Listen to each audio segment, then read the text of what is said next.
कर्मों का जंजाल बड़ा विचित्र है। कोई भी मनुष्य कर्मों का फल प्राप्त किए बिना मुक्त नहीं हो सकता। कर्मों के आगे किसी का जोर नहीं चलता। कर्म चाहे जाने अनजाने में अच्छे हों या बुरे, उसका फल आपको भोगना ही पड़ता है। महात्मा बुद्ध जी कहते हैं, कर्मों का फल कोई और नहीं देता, व्यक्ति जो करता है वही उसे मिलता है और पूरा जीवन वही उसे भोगना पड़ता है। अब वह व्यक्ति के ऊपर निर्भर है कि वह अच्छे कर्म करे या बुरे। अच्छे कर्म अच्छे फल में परिवर्तित होते हैं, बुरे कर्म बुरे फल में। इस बात पर कर्म योगी श्री कृष्ण जी भी कहते हैं कि कर्म करते जाओ, फल की इच्छा मत करो। आपके कर्म देर सवेर फल आपको दे ही देंगे। पुराने समय में एक राजा अपनी बड़ी सेना को लेकर दूसरे राज्य पर आक्रमण करता और राज्य को जीत लेता। सभी राज्य उस राजा से बड़े परेशान थे। राजा बड़ा क्रूर था, प्रजा भी राजा से खुश नहीं थी। राजा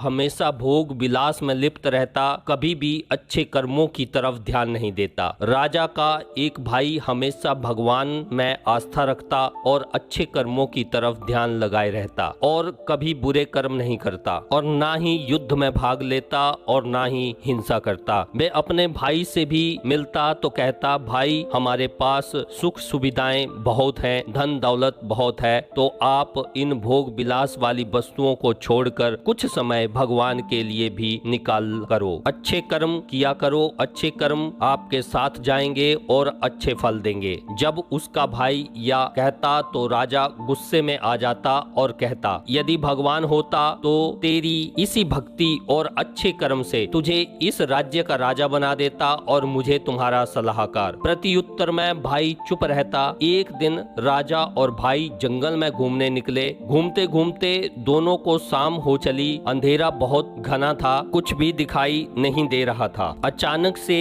रास्ते में भाई का पांव कांटों में उलझ गया और भाई बुरी तरह घायल हो गया। राजा ने देखा भाई को बहुत चोट आई हुई है। उसने भाई को घोड़े पर बिठाया और खुद पैदल चलने लगा। कुछ दूर चलने पर राजा का पांव एक पत्थर से टकराया। राजा ने देखा यह कोई साधारण पत्थर नहीं है, वह एक सोने की ईंट है। राजा ने ईंट को उठाया और भाई को दिखाया और कहा, देखो तुम्हारी भक्ति से तुम्हें कितने कांटे मिले और मुझे एक सोने की ईंट। दोनों महल पहुंचे। भाई ने राजवैद्य से अपना उपचार कराया और भगवान के सामने खड़ा हो गया और भगवान से कहने लगा, यदि मैंने आपकी भक्ति की है तो मुझे आप दर्शन दे दीजिए। निस्वार्थ भाव और अच्छे कर्मों से भगवान उसके सामने प्रकट हुए। निराश होकर राजा के भाई ने पूछा, भगवान ये कैसा न्याय है जो क्रूर है, सभी प्रकार का अत्याचार करता है, भोग विलास में लिप्त रहता है, सदैव बुरे कर्म करता है, उसके साथ हमेशा अच्छा होता है और मेरे साथ बुरा क्यों? इस पर भगवान कहने लगे, बेटा कर्मों का फल कर्म करते ही नहीं मिलता। यदि ऐसा होता तो व्यक्ति अभी कर्म करता और उसे अभी ही फल मिल जाता। कर्म संचित होते रहते हैं, इकट्ठे होते रहते हैं और उन्हीं के अनुरूप आपको फल मिलता है। महात्मा बुद्ध जी भी कहते हैं कि कर्मों का हिसाब किताब आपके अंदर ही है।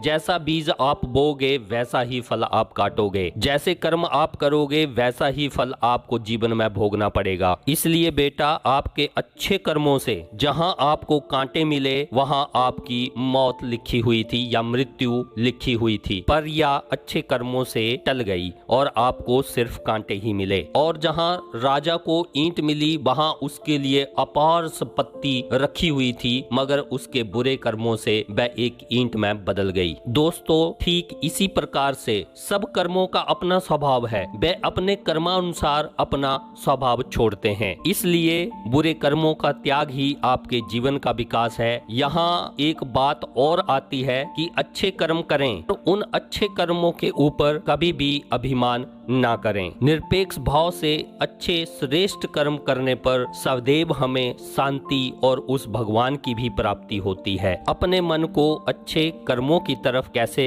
मोड़ें? नंबर 1, अच्छी अच्छी किताबें पढ़ें जिससे आपको अच्छा ज्ञान मिले। किताबों में बहुत अच्छा ज्ञान दिया होता है। महात्माओं की जीवनियां पढ़ें, बड़े बड़े महान लोगों की जीवनियों को भी पढ़ें। ये किताबें आपको अच्छे कर्म करने की तरफ प्रेरित करेंगी। निस्वार्थ होके लोगों की हेल्प करें। अपने अंदर सभी के प्रति प्रेम का भाव रखें। ये भावना भी आपको अच्छे कर्म करने के लिए प्रेरित करेगी। अच्छे लोगों की संगति में रहें, अच्छी अच्छी बातें सीखें, ये सब भी आपके मन को चेंज कर देंगी और आपको अच्छे कर्म करने के लिए प्रेरित करेंगी। धन्यवाद दोस्तों मेरी वीडियो को देखने के लिए। वीडियो अच्छी लगी हो तो शेयर लाइक कर दें और मेरे चैनल को सब्सक्राइब कर लें। जय हिंद, जय भारत।